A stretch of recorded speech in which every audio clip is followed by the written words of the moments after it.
morning, everyone. It is the 6th of May, so we all got over our Cinco de Mayo. For those of us who may be one margarita short of a hangover, I'm just kidding. I don't know. Wolfram, thank you for doing the mod stuff. Reindeer, nice to see you. Squid Pro Quo, thank you so much.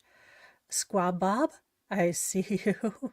AC's Wildflower, JW, John, welcome. Hey, Joe, welcome. So we have all of the news. Good morning, Phoenix. Our first story is y'all are brain surgeons, allegedly, in theory. Aspiring doctor brain dead after friends pushed him into a lake knowing he can't swim. With friends like that, I mean, do you really need enemies? For the love of all that is Cheetos. Welcome, Chris and Slinky. True. That's funny. I like that.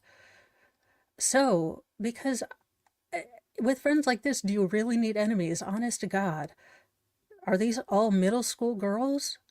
An aspiring medical student was left brain dead last month when his friends pushed him into a Louisiana lake knowing he can't swim, then looked on, doing nothing to save him. Where? Dear Lord. Good morning, Tammy. Shocking video shows the group casually peering into the water moments after they shove Christopher Gilbert off the dock at Lake Diarbonne in Farmville on April 14th. At least one woman can be seen slowly entering the water before abandoning the rescue mission. Now, I will say that one of my girls is doing lifeguarding, training and stuff. And, a person that is struggling in the water is very dangerous because they will fight you. But holy Lord, it was another 10 minutes before a patron at a nearby restaurant intervened and yanked Gilbert back onto land just in the nick of time. Well, that patron is getting a bunch of muffins. Your friends are getting X-Lax. Good God. The 26-year-old was brain dead and the rest of his organs were starting to fail by the time he arrived at a local hospital, his mother, Yolanda George, told KSLA. He spent 72 hours on a ventilator and ECMO machine, which George described as dialysis for the lungs. I was devastated. I felt like my life ended in that moment. My son is aspiring to be a medical doctor. My son is going to be a medical doctor. He got his master's last year in biological science. He's preparing for med school. So for this to happen to him, I was just devastated. Let Mama Bear out after these friends. I will allow it. According to the police, his so-called friends initially tried to pass off the near-death accident as quote-unquote horseplay. No, this young gentleman, I mean, this is what he's reduced to now. You better hope if I'm his mama, I don't run into any of his friends in a dark alley. Because I'm just saying, earrings are coming off, wig is getting taken off, and there is some business being attended to, allegedly in Minecraft. But, I mean, here he is, probably one of the best days of his life, graduating, something I have failed to do in college. So gosh darn it. They even told the lie to George in a few moments after he was rescued. A friend of his called and she was hysterically crying. She told me that Chris fell into the lake and he'd been underwater for 10 minutes or so. Eventually, a female around the same age as Gilbert admitted to pushing him into the lake. None of his friends, however, admitting to knowing he couldn't swim, a claim Gilbert's family finds hard to believe. In addition to insult to injury, after pushing him, no one from the friend group attempted to go after him. Instead, two brave bystanders who have no relationship to Chris heard the commotion and retrieved his body from the lake.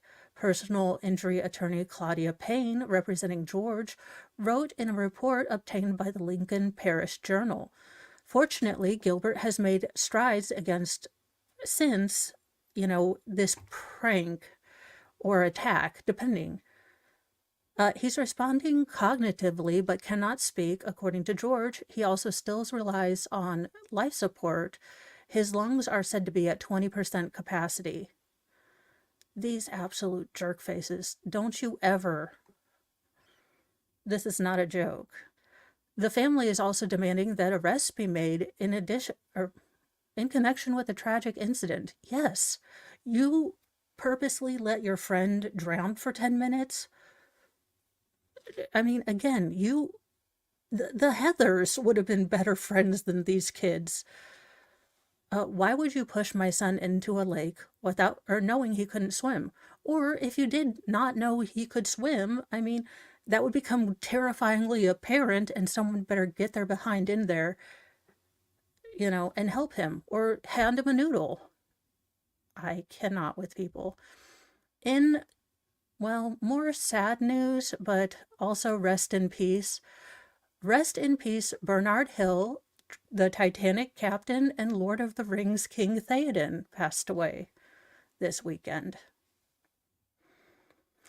Actor Bernard Hill, best known for roles in Titanic and Lord of the Rings, has passed away at age 79. He played Captain Edward Smith in the 1997 Oscar-winning film and King Theoden in Lord of the Rings. His breakout role was the 1982 BBC drama Boys from Blackstuff, where he portrayed Yasser Hughes, a character who struggled and often failed to cope with unemployment in Liverpool. Absolutely. He died on Saturday morning, his agent Lou Coulson confirmed. With him at the time were his fiancée Allison and his son Gabriel.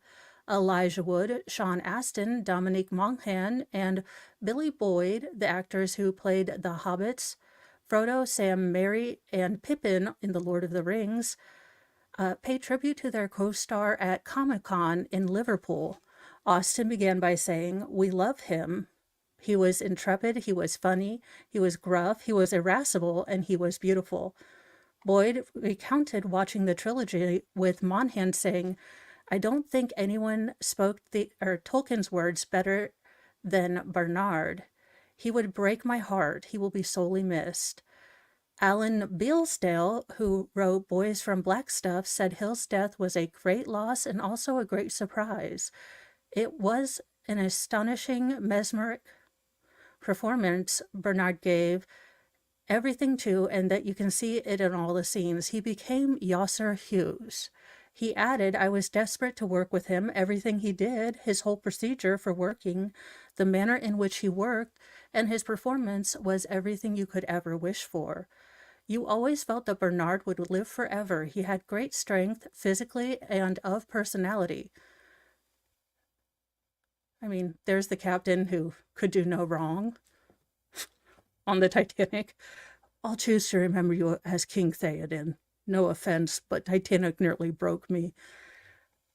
Hill, who was from Manchester and lived in Suffolk, was due to return to TV in series 2 of The Responder, a BBC drama starring Martin Friedman, which begins airing on Sunday.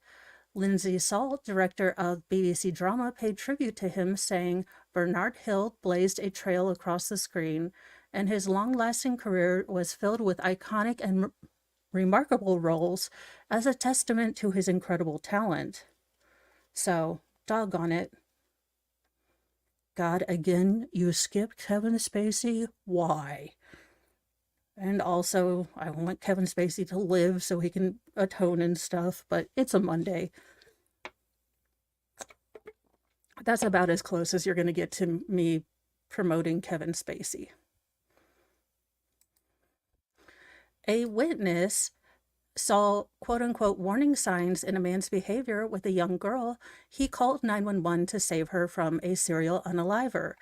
This is probably one of the most pivotal things and kind of interesting to see what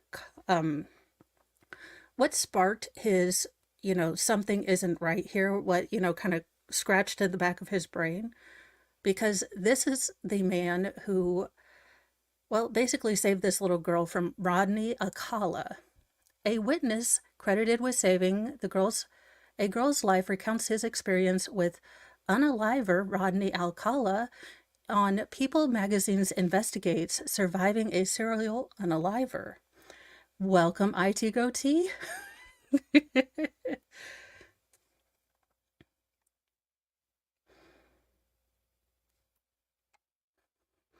Oh, let's see. It was morning of September 15th, 1968, and Don Haynes, a sales representative, had driven to Hollywood on a work trip. As he prepared to make a turn near Wilshire Boulevard, he noticed a car stopped in a crosswalk. The driver, a man in his mid-20s with long, curly brown hair, was deep in conversation with an 8-year-old girl dressed in a white dress and Mary Jane's shoes as she was on her way to school. Quote, he was fixated on this little girl, Haynes said in a first ever interview. That really disturbed me. As a father, Haynes was concerned for the little girl's safety. He tells People Magazine's Investigates, which premieres tonight, May 5th at 9 Central. And thank you for gifting a membership, Squad Bob. That went to IT Goatee. Then the little girl climbed into the back seat of his car. All the warning signs were there, Haynes said. So Haynes followed the man's car to a Los Angeles home and watched the man and little girl walk inside. And I thought, what the hell do I do now? Haynes recalls. He knew he could not safely approach the man, thinking the man might have a force multiplier. So he went to the nearest payphone and dialed 911. Only later would he learn the full impact of his quick thinking. The man he had followed was Rodney Alcala, a prolific serial unaliver who is believed to have assaulted and unalived dozens of women and little girls. Dubbed the dating game Unaliver because he was bachelor number 1 on the popular television show of the same name, Alcala accosted this girl in the most terrible way you can abuse a young girl. Before the police arrived, but Tali Shapiro was not dead. Responding to Hayes' calls, police officer Chris Camacho Jr. arrived on the doorstep of Alcala's Los Angeles homes to the sound of groaning. He kicked the door in. Talia was lying in a pool of her own blood with a metal bar laying across her neck. When the officer removed the bar, she gasped for air. Camacho provided medical aid to the child, who would grow up to testify against Alcala, helping to keep him behind bars until his death in 2021. So this is definitely, as a parent, you can't quite put a name on when you find something creepy, but this gentleman absolutely, if you see something, say something. I would rather someone say something than have this girl pass away. Now, in teachers behaving badly, in a shock to no one, the fiance of Madison Bergman, teacher busted for quote-unquote making out with a 5th grader, says the wedding is off. Quote, she cheated with a little kid. I gotta say, I'm with the ex-fiance on this. The devastated fiance of Wisconsin elementary school teacher who was arrested for making out with a 5th grader has called off the wedding. One of his friends told the Post, "Sir, if you would like to though still have a bangin' party like with all the catering, I think you should do that. You just have wow." Yeah, and I hope I better not see anyone dogging this man for, dropping her like wet garbage. Madison Bergman and her betrothed, Sam Hinkman, were due to tie the knot in July. But since the revelation of her sick love affair with one of her 11-year-old students has halted many plans of a flowery ceremony. It's been indefinitely postponed. A pal of Hickman, who had asked to remain anonymous, said Saturday, and it probably won't happen. Sam is really heartbroken. He's embarrassed and pissed. He didn't deserve this. Everyone is pissed. Yeah. I mean, I, y'all, I already did a TED talk. I don't know what this chick was doing. The longtime couple's wedding page on the popular marriage website, The Knot, has been taken down. I mean, ma'am, you is gross, allegedly. The friend said the decision to kill the wedding, which was scheduled for July 27th, was a mutual decision, or not one or the others alone. Oh, sir, you can totally make an executive choice and cancel this, because if you don't cancel it, your mom will. Uh, it was more like, well, obviously this isn't going to happen this summer. Pretty much all there is to say, he said. He said it's effed up that she cheated with a little kid, the friend told the Post. He's really, really hurt, not much, or not talking too much about it, just like, this is effed up. I mean, maybe she likes guys that look like 12-year-olds. No offense, sir, but grow a beard. Because you look pretty young. I'd cancel it for you. Now, I mean, we'd all sit around and eat cake, but he's in shock. Not only did she cheat on him, but she cheated with a little kid. The 24-year-old teacher was busted after the victim's parents found texts between the pair. According to a charging document, the boy's father stormed into Rivercrest Elementary School with printouts of the conversation. It sounds like what I would do, except I would blast on Twitter and everything else. The text revealed intimate messages from Bergman detailing their encounters inside the classroom, during lunch, or after school. Y'all, ma'am, there is a spot on a trip to Mars with your name on it. Including text telling the boy how much she enjoyed him touching her and making out. I am going to have to now Lysol my brain. Thank you so much for that one. Also, as a mother of an 11 and 10-year-old, you have to tell these boys to take a shower with water, soap, and use shampoo. I don't get it. I don't get it. It's gross. It's disgusting. You're going to run into a mama bear who's going to go way off, because she's going to bypass Mama Bear, go straight into Mama Honey Badger, and honey badgers don't give no Fs. I've tried to warn you people. Police additionally found a folder with the victim's name on it in her bag that contained handwritten notes talking about how much they kissed. Ma'am, are you 12? What the hell is wrong with you? It's unclear how long the abuse had been going on, but the accused pervert told investigators, oh my gosh, you know what? I will say, New York Post, you finally got, you're one of only a few sites that have called it abuse, but then gone on to clown on the pervert. So when female teachers were allegedly accused. So you have just become my best friend. Now don't use any punny language after this. But his mother, but she was given the boy's phone number by his mother in December when the family invited the teacher to join the Afton Alps for winter break. Wait, you're allowing the teacher to go on family trips with you? I am all the confused. That was the same month Bergman became engaged to Hickman, her social media shows. The sixth teacher has been placed on administrative leave and barred from any contact with any district student, parents, or staff, the Hudson School District told parents the same day as her arrest.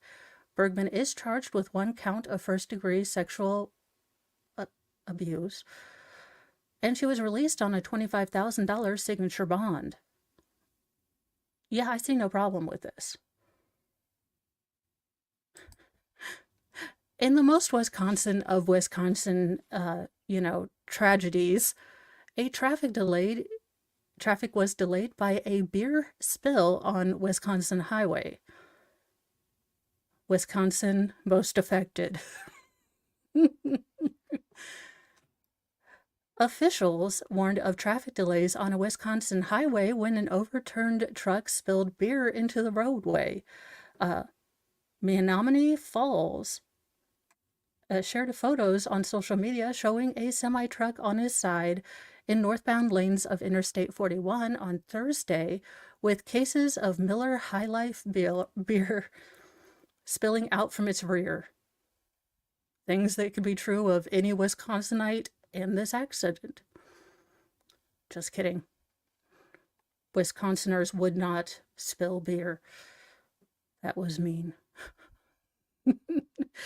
2 lanes of traffic were closed for the cleanup operation, and police warned drivers to seek alternate routes or expect delays.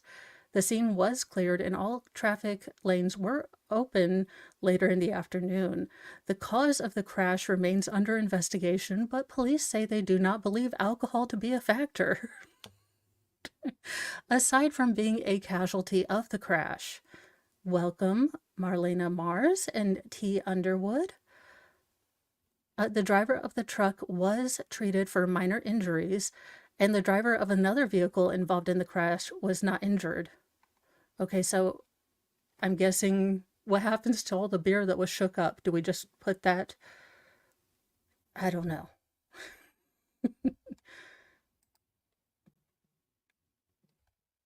Oh, in other news,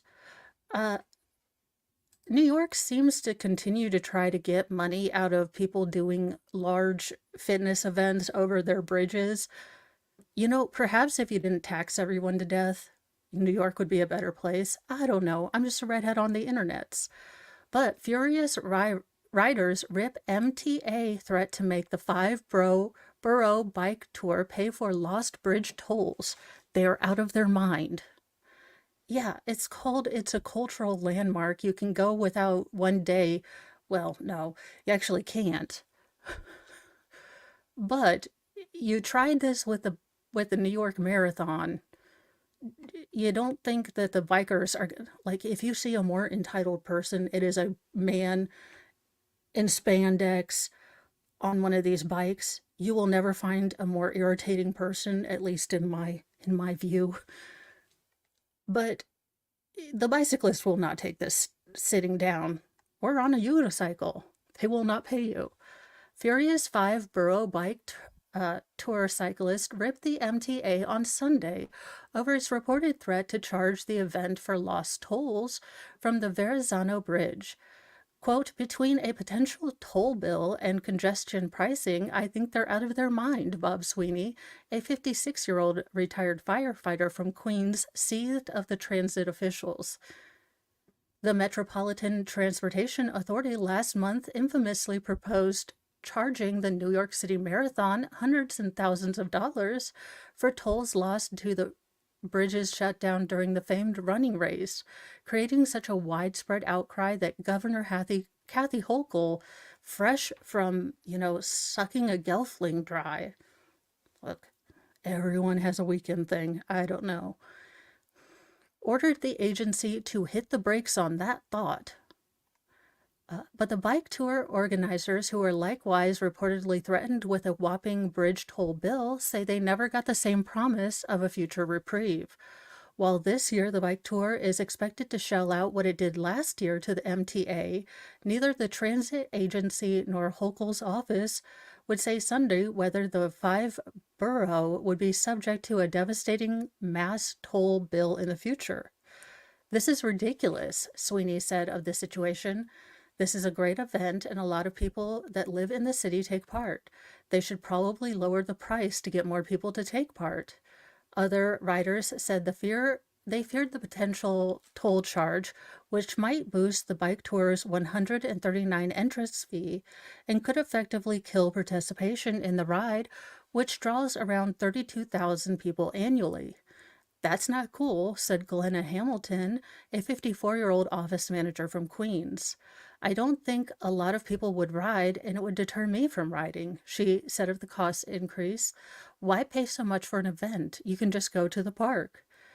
Kenneth Podzibsa, the CEO of rider organizer Bike New York, told the Post that he is fearful the MTA could hit the organization with a massive tab over the Lost Bridge tolls, estimated for the marathon to have been $750,000. We're a great event, we're a charity, and we do great things with our money, Kenneth said, adding he doesn't believe the MTA actually loses cash because of the tour. Well, fragrance ads are are about the only ads that I identify with because they are always on tangent. They never mean anything. You have like three people floating in a pool for some reason, and then it's like Aquavelva, the fragrance for everyone. And you're like, okay, but how does the pool go with any of the... I have a question. What do dancing teddy bears have to do with this fragrance? Yes, I don't... Oh my gosh, it's Mr. Incredible. Okay, the only biker I will stand for is Mr. Incredible. They haven't been able to provide us with any kind of proof of the lost revenue, he said. When the governor told the MTA to fix this mess, she was only referring to the marathon. She was silent about 5-borough bike tour as if we didn't exist. I wish the governor would come out and make a statement to fix this mess as it refers to the bike tour as well. The governor's office Sunday directed Post questions to the MTA, which did not provide any updates as to its own plans, including whether it will try to charge the tour for lost tolls in the coming year. Welcome, greedy bloke. The MTA was already had its handful with another major controversy, congestion pricing, or the move to toll drivers in the heart of Manhattan an extra $15 per toll starting at the next month. No one is going to drive. I didn't even think people really drove in New York, but holy God, $15 a toll? Bike New York will be reimbursing the MTA for overtime and certain other expenses at the same rate we did in 2023. We've collaborated with event organizers to reduce those expenses as much as possible, spokesman Aaron Donovan said in a statement referring to Sunday's event.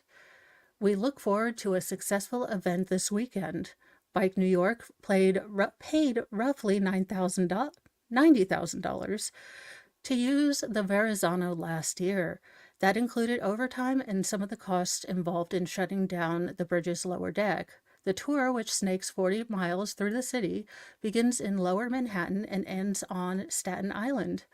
Riders told the Post that hitting all 5 boroughs, including by cycling across the city bridge, is part of what makes the event worth it. They said if the tour had to cut Verrazano out or the cost went too high, they probably wouldn't return. The 40 miles of open streets through all 5 boroughs, no cars, is what I came down here for, said Abby Lohr, a 29-year-old teacher from Washington, D.C. Well then, wouldn't it be up if you're from Washington? I'm not a geographer. If it wasn't open and accessible, I probably wouldn't do it, she added. The Verrazano is a key part of this. I felt like it rounded out the whole route. Therese Holm, a healthcare worker from Manhattan who did the ride with her fiance, said she'd think twice about registering if the price inflated, even though she does love riding down the FDR Drive in Manhattan. It gets to a point where I'm not going to pay that kind of money, she said. Jay Duran, a 65-year-old retiree from Dash Point, Washington, said he was floored when he heard the city wanted to hike rates. I don't like it at all, he said. New York has a reputation. Yes, it does.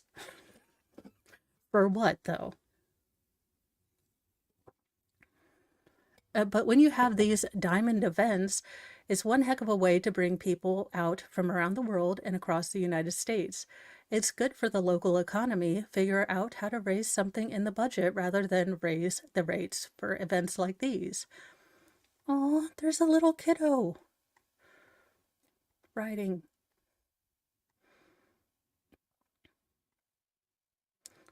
She's just so excited to be on her Huffy.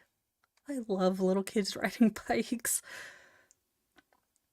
Uh, Kenneth said that he's hoping to keep the tour next year and doesn't have to top off its tail end, which would keep riders from heading over the Verrazano into Staten Island because of the lost toll cost. We have to call it the four-borough bike ride, and it wouldn't be as interesting, the organizer said. They're trying to take the fun out of this great, iconic New York City event. And you can only ride on the Verrazano one day out of the year. That's the first Sunday of May for the TD Five Borough Bike Tour. It would be bad if we had to make it the four boroughs. Good Lord, New York City, can you stop screwing up? A friend asks. In interesting news, never let it be said that the path to love is without bumps. A woman is busted for seeking a threesome. I mean, I kind of thought that was the dream, but okay. A Louisiana woman last night forced her way into a male neighbor's home and sought to initiate a threesome with the victim and his girlfriend. As you do. I mean, people keep saying we don't know our neighbors well enough. This woman's just trying to know her neighbor in a biblical way. Dispatched at 11:15 p.m., harassment complaint at the apartment complex in Monroe, a patrolman was told by the man that upon answering a knock at his door, an unknown neighbor forced her way into the residence. The woman, the victim said, began trying to have the smexy time with both him and his girlfriend. I mean, at least she didn't single anyone out. According to the probable cause affidavit, while the alleged late-night incursion, however, did not result in any three-way action, the woman did end up in handcuffs. I mean, one goal, one bucket list down. Police canvassed the area, located the female suspect in a nearby Circle K. She was identified by the cops as Shananda Rayshonette Hurd, 31. The male victim confirmed that Hurd was the suspect. Hurd was arrested early this morning and charged with unauthorized entry of an inhabited dwelling, a felony, and several misdemeanors, including disturbing the peace, criminal damage, and resisting an officer.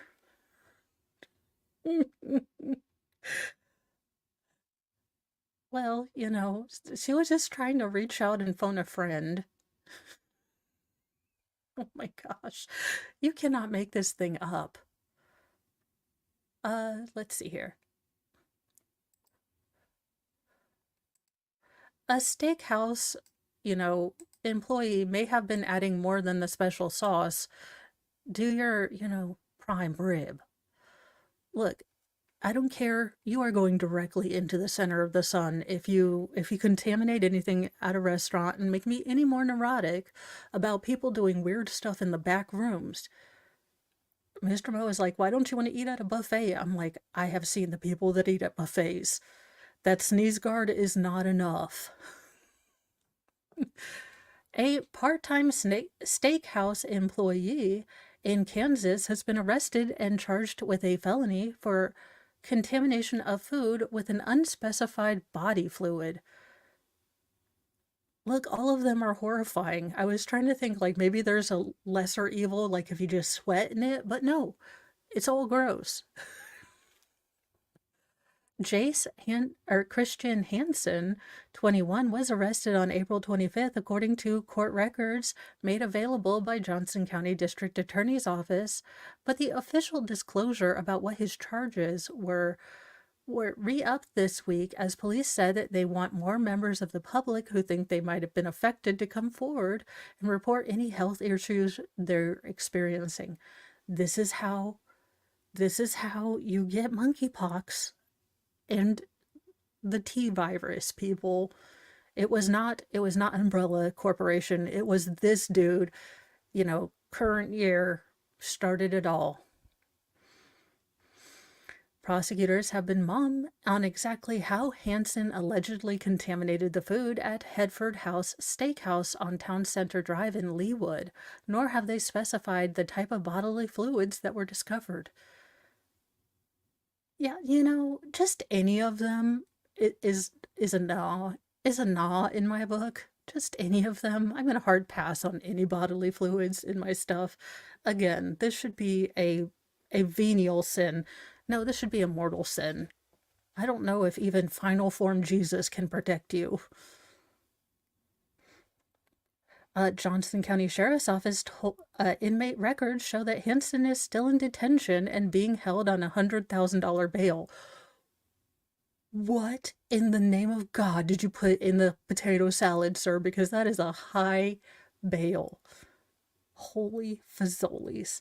His next court date is June the 6th. His attorney did not immediately respond if his client says, "May the 4th be with you." And also with you, my child. If you are a recovering Catholic, you get that joke because it's like, "May the peace be with you," and also with you. So every time I hear, "May the 4th be with you," and I'm like, "And also with you, my brother." Where in the in things that TSA did catch, but not those, freedom seeds that someone took to Turks and Caicos, snakes almost on a plane. The TSA discovers a bag with small snakes in passengers' pants. This is like the second story we've had with well, snake pants, what is going on with people? As you do, just, carry snakes. Are you happy to see me, or you do have snakes in your pants? I mean,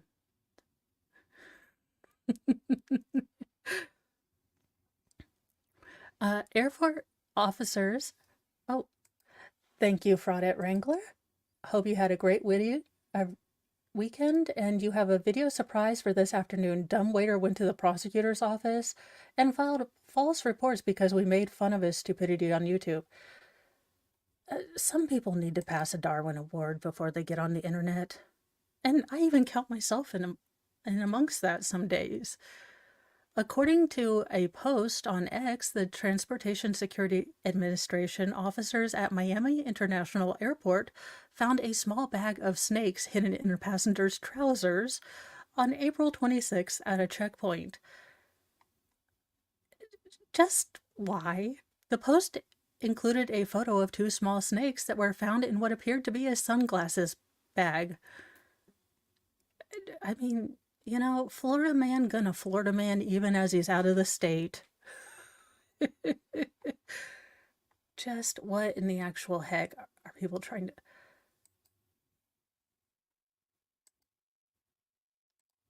Oh, hello. All right, and U.S. Army Sergeant arrested in alleged murder for hire plot against 4 people, including 2 minors. Sir, those are some dead snake eyes. This is not going to be good.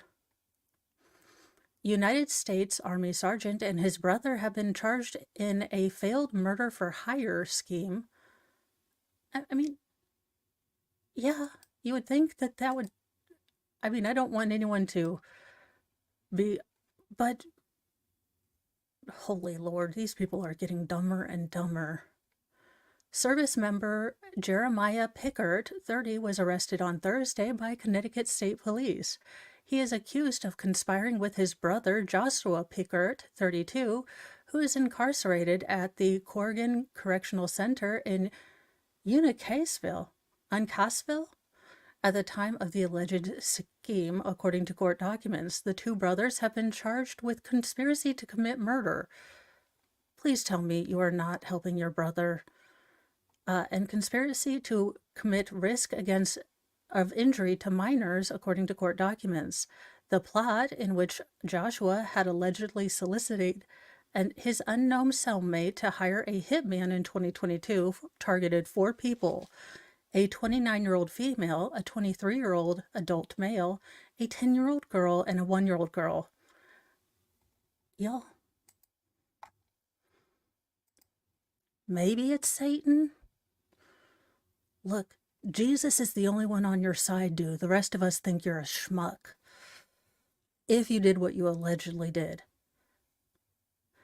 Police discovered that the adult woman was the mother of 2 children, and the adult male is her boyfriend, according to court documents. The cellmate told Joshua that he would find a, hitman outside of prison to commit the unalivings for $10,000 per person, and a requested finder fee of $500. Well, I love how the middleman is taking his cut too. Holy God. Why are you trying to find a hitman from someone who's already in jail, who already sucks at doing crime? Welcome, General T. It could be true on so many levels. But again, explain to me how you are looking for someone to commit a crime when you are already in jail and you're talking to someone else who sucks at criming to find someone who's going to succeed at criming. Make it make sense. I don't do trigonometry, but this equation isn't adding up. According to court documents, the inmate agreed to 2 payments of $250, one before and one after the crime was committed, and Jeremiah provided the initial payment for his brother. Like, just in the memo, like, not for crime. For the love of all that is holy. Joshua allegedly wrote the target's address, information about where they slept, and where to find a spare key on the note with the word job on it. Okay, Juicy Smollier. Sweetie, come over here. You wrote a note with all of these things on it. What have I've tried to tell you.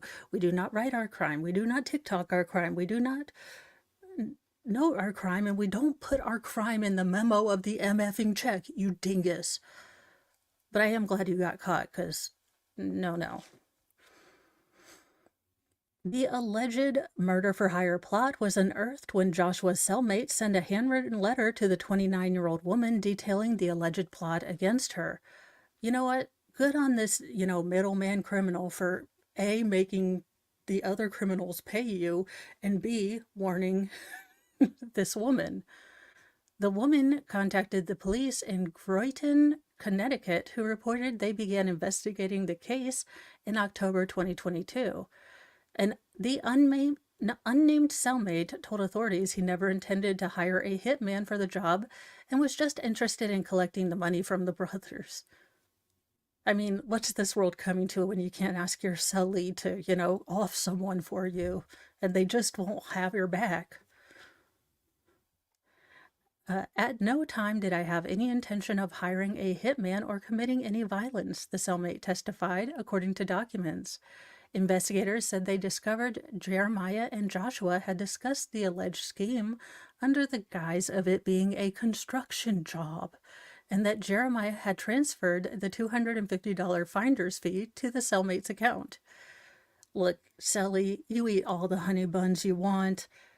You done a sort of good thing, though I think fleecing another convict might still be not legal, but, I'll allow it.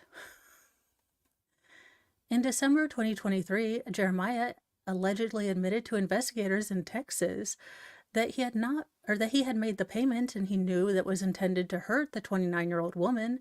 However, he claimed he did not know that the children were involved. Sure, Jan. Thank you, Squaw Bob, for gifting a membership, and that went to Sophia Starland, so thank you. I did not believe the kids were planned to be involved in this scheme, Jeremiah testified, according to documents. Sadly, what you don't ignorance of the law is not, exemption from the law. Jeremiah did not post the $500,000 bond and was charged in New London, Connecticut court on Friday. No individuals were hurt in connection with the alleged scheme, though, which is good. But uh, why? We have talked about this, criminals. Be smarter, be better, because I can't with y'all right now. In another story of weird shenanigans that don't seem to be adding up, we have the Mexican authorities revealing the bizarre reason they believe that Australians and Americans were unalived on a surfing trip. I don't know. Has anyone watched? Did you watch Patrick Swayze and Keanu Reeves too much in Point Break? I mean, Patrick Swayze could allegedly persuade me into, going and robbing banks allegedly. Early 90s, late 90s, Patrick Swayze. I could be involved. Mexican authorities say 2 Australians and an American that were unalived on a surfing trip. The motive was because the thieves wanted the tires from their truck. You have got to be effing kidding me. Okay. The latest details in the case come after a 4th body was discovered during a search for the missing men in Baja California. State prosecutors have not officially confirmed the identities of the missing men, but have said the victims' family members are viewing the bodies to see if they can be identified by sight. The corpses were found in not great condition after thieves dumped them into the remote well about 50 feet deep, some 4 miles from where the men were allegedly unalived. The well also contained a 4th cadaver that may have been there for much longer. Y'all, you're contaminating your own water supply. We've all seen cabin fever. This is how it starts. Chief State Prosecutor Maria Elena Andrade Ramirez said that the probability that the corpses had been the ones belonging to the missing men were very high, noting that they still appeared to be identifiable by sight. Okay, well, if they say they are not completely certain that that is their relative, we will have to carry out genetic testing. You probably should go ahead and carry out genetic testing anyway. The 3 men, brothers Jake and Callum Robinson from Australia and American Jack Carter Road, were on a camping and surfing trip along the stretch of the coast south of the city of Ensenada, when they went missing last week. Andre Ramirez theorized that the unalivers drove by and saw the foreigners' pickup truck and tents and wanted to steal their tires. That is an odd thing to theorize. But when the foreigners came up and caught them, surely they resisted. She said that's when the unalivers would have shot the tourist. All 3 bodies had a gunshot wound to the head, Reuters reported, citing a source from the Attorney General's office. The thieves then allegedly went on what she called a site that is extremely hard to get to and allegedly dumped the bodies into a familiar well. She said the investigators are not ruling out the possibility that the same suspects also dumped the first, earlier body into the well as part of previous crimes. I have never... We just had to buy new tires for my go-around car. But tires, this boiled down to tires, I can't. If life is that cheap, then we all need Jesus. They may have been looking for trucks in this area, Ramirez said. The thieves allegedly covered the well with boards. I mean, because no one's going to look at something without a board on it. And it took 2 hours to winch the bodies from the well. The site where the bodies were discovered, near the township of Santo Tomas, was near the remote seaside area where the missing men's tents and truck were found Thursday along the coast. On Sunday, dozens of mourners, surfers, and demonstrators gathered in the main plaza of Ensenada, the nearest city, to voice their anger and sadness at the deaths. Ensenada is a mass grave. Well, I mean, that's one way to get tourism.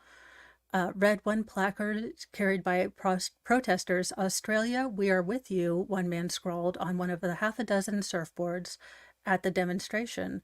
A woman held up a sign that read, "They only wanted to surf. We demand safe beaches."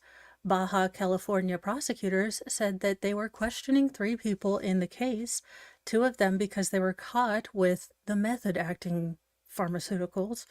Prosecutors said the 2 were being held on pending, not street legal pharmaceutical charges, but they continue to be people of interest or suspects in the case. A third man who was arrested on charge of a crime equivalent to kidnapping, but that was before the bodies were found. It is unclear if he'll face more charges. The third suspect was believed to have directly participated in the unalivings. In keeping with Mexican law, prosecutors identified him by his first name, Jesus Gerardo, or alias El Quecas, the slang word for quesadillas. I mean, look, that's what you're going to have to say because I don't remember any of my Spanish from high school. Or cheese tortillas. Ramirez said that he had a criminal record and that more people may have been involved. I feel so bad. One family lost 2 of their sons. I mean, I can't imagine. And all for just wanting to go camp out and thinking they were safe. It is really upsetting that you have people out there that just have never been in the zip code of do right, and it's only like 1 or 2% of those people. But then, it is the other 97% of people that have to change how we behave to deal with the 1 or 2% of super badness. And I think that I will leave you guys there. Now, I am sending you over to Baker. He is doing the Karen Reed stuff, and I get to go do more meetings for school, though, this time. Have a wonderful day. Say something nice to yourself and something, nice to others. A nice compliment is an easy way to people when you are an introvert like me and struggle to people well.